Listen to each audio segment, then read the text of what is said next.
और इस बीच एक और खबर, यूक्रेन के ओडिशा में रूस के ड्रोन हमले हुए हैं। रूस ने शाहे ड्रोन से यह अटैक किया है।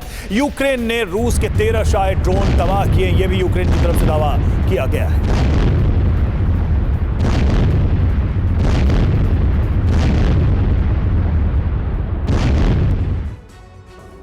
तो बीते 24 घंटे में यूरोप पर चौतरफा आसमानी अटैक हुआ है।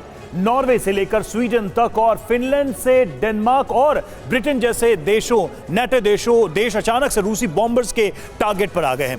यूरोप के आसमानी जंग का एक दौर शुरू हो गया है, जिसमें रूस के बॉम्बर्स का सामना नेटो के फाइटर जेट से हो रहा है। इसलिए अब देखिए, रूस वर्सेस 4 नेटो राष्ट्र, आसमान में भीषण ब्लास्ट।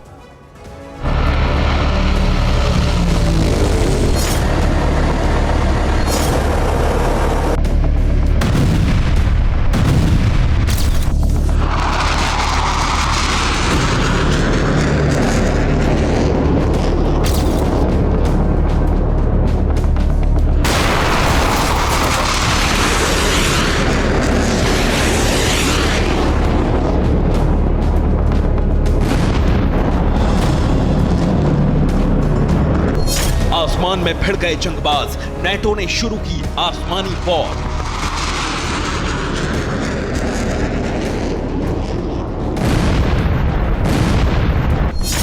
नेटो के F-16 से रूसी बॉम्बर की भिड़ंत, पूरे यूरोप में आसमानी जंग का आतंक।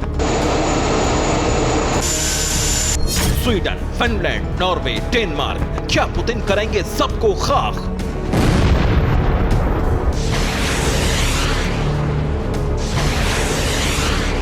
ये रूस के विनाशक बॉम्बर्स की उड़ान का सबसे नया वीडियो है। अपने नए ऑपरेशन का ये वॉर वीडियो खुद रूसी एयरफोर्स ने जारी किया है। रूस के रक्षा मंत्रालय ने दावा किया है कि एटम बम दाग सकने वाले रूसी बॉम्बर्स एक खास मिशन पर निकले हैं। व्हाइट स्वान के नाम से मशहूर रूस का न्यूक्लियर बॉम्बर Tu-160, Tu-95MS और Tu-22M3 समेत रूस के कई रणनीतिक बम वर्षक बाल्टिक, बेरेंट्स, नॉर्वेजियन, पूर्वी साइबेरिया, ब्लूफोर्ड समुद्र और आर्कटिक महासागर के ऊपर उड़ान भर रहे हैं। रूस के सबसे घातक न्यूक्लियर बॉम्बर्स के इस ऑपरेशन ने यूरोप के नेटो देशों में खलबली मचा दी है। सबसे ज्यादा खौफ में है बेरेंट सागर और नॉर्वेजियन सागर के किनारे बसे नॉर्वे, फिनलैंड, डेनमार्क, नीदरलैंड और यूनाइटेड किंगडम जैसे देश। लेकिन ज्यादा बड़ी खबर रूसी बॉम्बर्स की उड़ान नहीं है। कई जगह आसमान में हवाई जंगबाजों की टक्कर हुई है। 14 अगस्त सुबह 7:40 डेनमार्क का हवाई क्षेत्र, उत्तरी सागर। एक तरफ नीदरलैंड और डेनमार्क, दूसरी तरफ यूनाइटेड किंगडम और बीच में बहता उत्तरी सागर। अचानक रूस के 2 बॉम्बर डेनमार्क की समुद्री सीमा तक जा पहुंचे। एक साथ यूरोप के कई देशों में खतरे के सायरन बजने लगे। तुरंत डेनमार्क में तैनात नेटो के F-16 फाइटर जेट एक्शन में आ गए। आसमान में रूस के न्यूक्लियर बॉम्बर और नेटो के F-16 फाइटर जेट्स की भिड़ंत हो गई।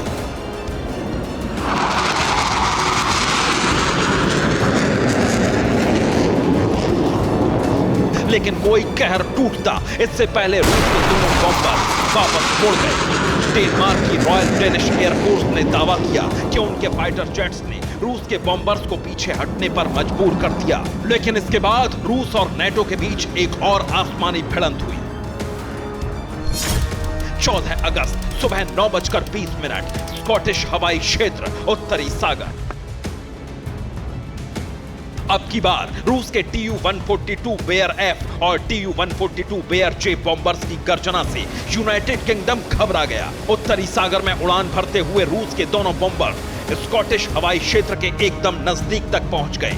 यहां रूसी बॉम्बर्स का सामना ब्रिटेन की रॉयल एयरफोर्स के टाइफून से हुआ।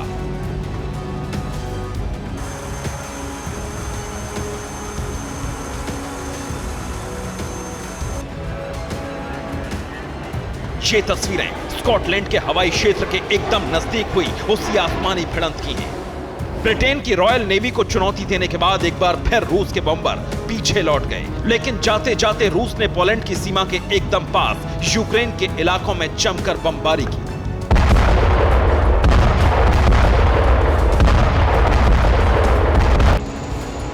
इसके बाद एक और आसमानी भिड़ंत हुई। रूस के रक्षा मंत्रालय ने दावा किया कि बेरेंट्स सी के ऊपर नॉर्वेजियन जेट्स ने उड़ान भरी और रूस के मैक 29 फाइटर जेट्स ने उन्हें पीछे हटने को मजबूर कर दिया।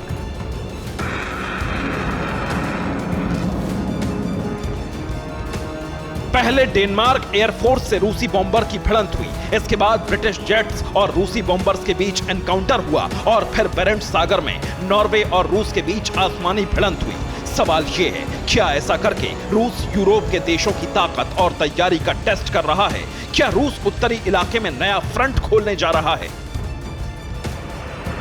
सवाल यह भी है कि एक साथ यूरोप में कई आसमानी मोर्चे खोलकर क्या रूस अकेले ही नेटो की एयरफोर्स से लोहा लेने का अभ्यास कर रहा है? Bureau report, TV9 Bharatvarsh.